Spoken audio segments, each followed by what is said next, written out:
नमस्कार, मी अश्विनी पवार. अश्विनीज किचनमध्ये तुमचे खूप खूप स्वागत आहे. आजची आपली रेसिपी आहे पितृपक्षाच्या नैवेद्याची.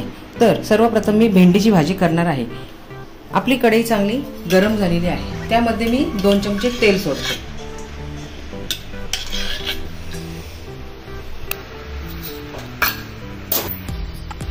आपले तेल चांगले गरम झाले की मी त्यात अर्धा चमचे जिरे आणि अर्धा चमचे मोहरी सोडणार आहे. चांगले तडतडले त्यामध्ये मी ही अर्धा चमचे आले लसूण आणि हिरवी मिरचीची पेस्ट सोडणार आहे.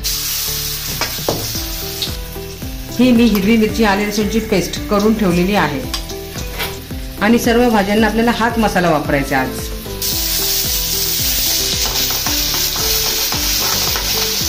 आपला मसाला तेलामध्ये चांगला परतलेला आहे.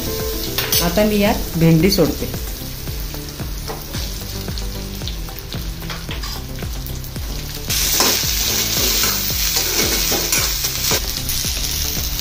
यात अर्धा चमचा हळद आणि चवीनुसार मीठ मी सोडत आहे.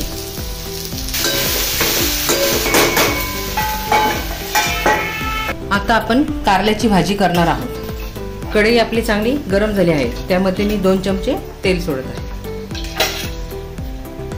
तेल चांगले गरम झाले की मी त्यात अर्धा चमचे जिरे आणि अर्धा चमचे मोहरी मी सोडणार आहे.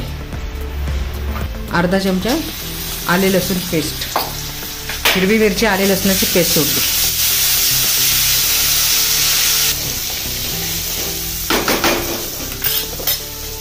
आता हे कारले मी यात सोडते.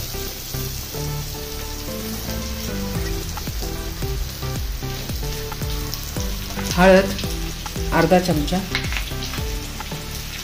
मीठ चवीनुसार आणि याला मी चांगले परतून घेते आणि वाफेवर शिजवून घेते.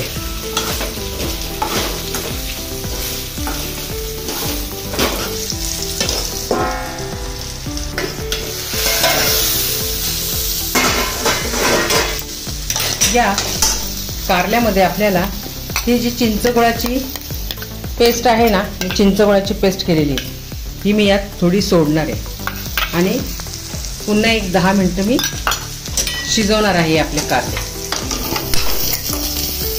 म्हणजे आपले कारले चांगले आंबट गोड असे होईल. आता आपण गवारीची भाजी करणार आहोत. ही पितळाची गवार वरचे आणि खालचे हे असे जे असतात ना, टोक फक्त आपल्याला तोडायची. ही अशी अख्खी भाजी आपल्याला गवारीची करायची. कढई चांगली आपली तापली आहे. त्यामध्ये मी हे 2 चमचे तेल सोडते. अर्धा चमचे जिरे, अर्धा चमचे मोहरी आणि आपले हे हिरवे वाटण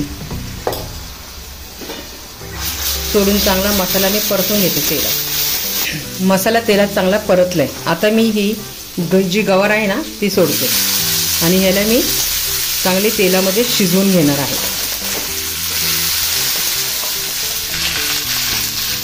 अर्धा चमचे हळद आणि चवीनुसार मीठ.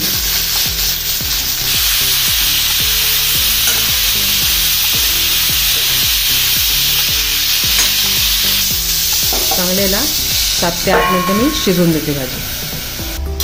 आत्ता आपण करणार आहोत काशी भोपळ्याची भाजी. ही भाजी अशी स्वच्छ धुवून मी कापून घेतलेली आहे. पातेला गरम करण्यासाठी ठेवले आहे. त्यामध्ये 2 चमचे तेल सोडते.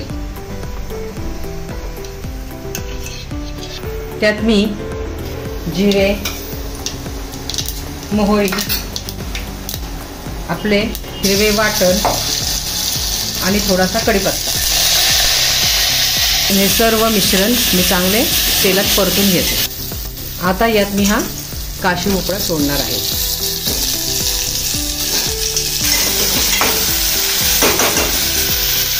अर्धा चम्मच हळद आणि चवीनुसार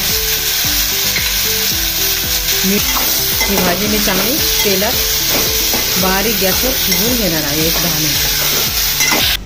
आता आपली पुढची भाजी आहे मेथीची. ही मेथी मी चांगली स्वच्छ धुतलेली आहे. कढई गरम करण्यासाठी ठेवलेली आहे.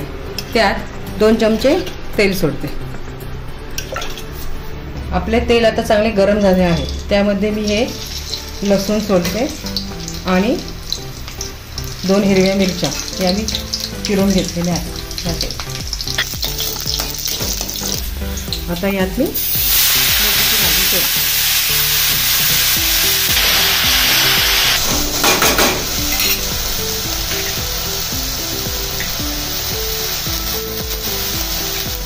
चवीनुसार मीठ सोडून ही भाजी मी चांगली तेलात शिजवून घेणार आहे. आता आपली पुढची भाजी आहे बटाट्याची भाजी. हे बटाटे मी कुकरला 4 शिट्टे देऊन उकडलेले आहेत.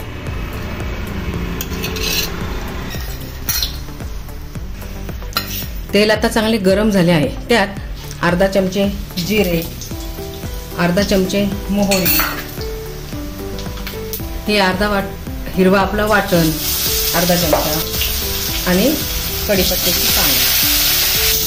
आता ह्यात हा उकडलेला जो बटाटा आहे ना हा सोडतो.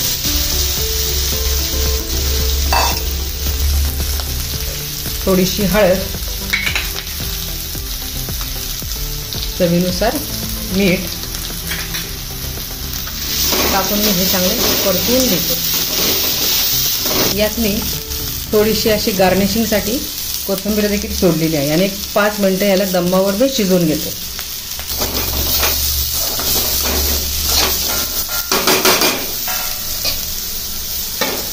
आता आपली पुढची रेसिपी आहे पाटवडी. तर त्यासाठी थोडेसे तेल आपल्याला जास्त लागते. हे बघा, आता कढई मी गरम करण्यासाठी ठेवलेली आहे. त्यामध्ये मी 4 चमचे तेल सोडत आहे.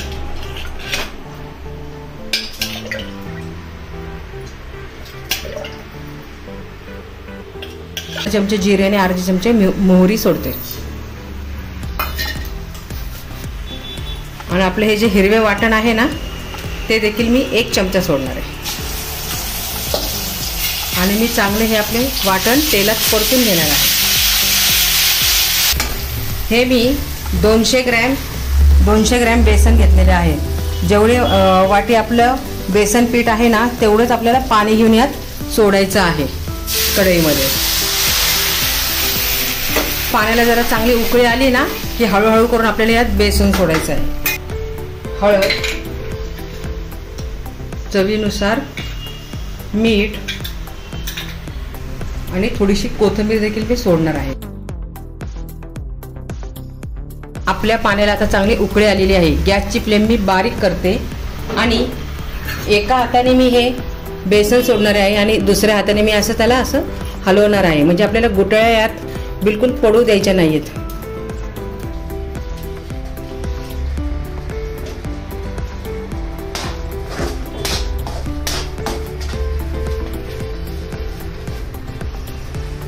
असं या ज्या गाठी असतात ना यातल्या अशा फोडून घ्यायच्या.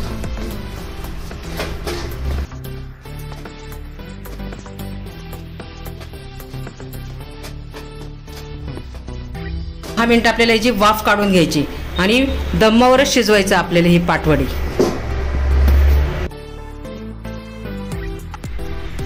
हे पहा, हे कढईतले सगळे थापी जे आहे ना बेसनची ह्याच्यामध्ये अशी घेतली तर थापले आणि आता मी त्याचे असे छानपैकी पीसेस करते. आता आपली पुढची रेसिपी आहे कढी. तर हे जे ताक आहे ना मी चांगले हे घुसळून घेतले आहे. त्यामध्ये हे मी अर्धी वाटी बेसन सोडून परत घुसळून घेते छानपैकी. आता मी पातेले ठेवलेले आहे. हे बघा, यात 1 चमचा साजूक तूप मी सोडते. तूप चांगलं गरम झाले त्यात मी हे अर्धा चमचा मेथी दाणा सोडते.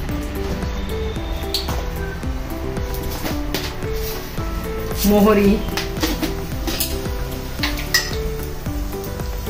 जिरे, हे लसणाच्या 4-5 कळ्या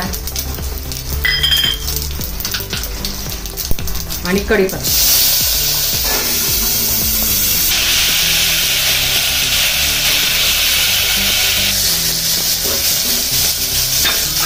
आता यामध्ये हे आपलं जे हिरवं वाटण आहे ना ते देखील मी सोडते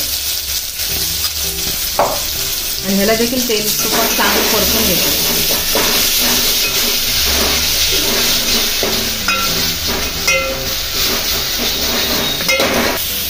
हे जे आपलं ताक आहे ना, बेसन पीठ घालून मी घोळलेलं हे यात सोडते.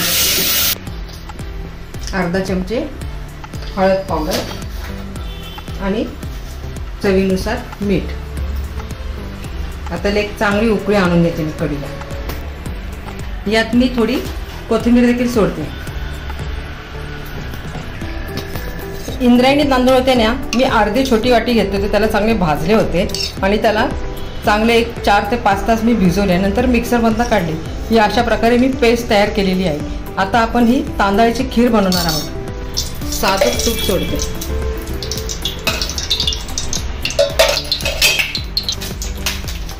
तूप चांगले गरम झाले.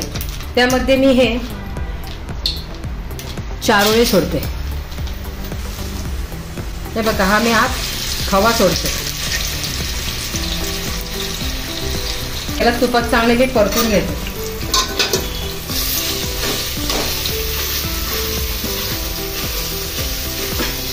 आता हे जे तांदूळ वाटून ही जी पेस्ट केली ना, ही यात सोडते मी आणि याला देखील चांगले एकजीव करून घेते.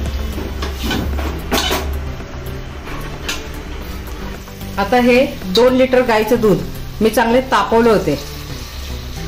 आता ते मी यात सोडते.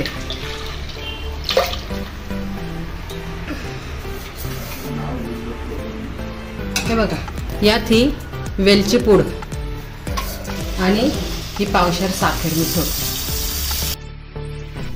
हे मिश्र डाळीचे वडे आहेत. 1 वाटी उडीद डाळ, 1 वाटी हरभरा डाळ आणि 1 वाटी मूग डाळ. हे तिन्ही समप्रमाणात घेतले. चांगले 2 ते 3 पाण्याने धुतले आणि 8 तासाला भिजत घातले. नंतर थोडंसंच पाणी घालून मिक्सरमधनं बारीक केले. हे असं पीठ आपलं तयार आहे. त्यामध्ये मी हे आपले हिरवं वाटण, हे हिंग, चवीनुसार मीठ आणि ही बारीक चिरलेली कोथिंबीर सोडते आणि याला चांगलं एकजीव करून घेते. आता यात आपण वडे सोडूयात.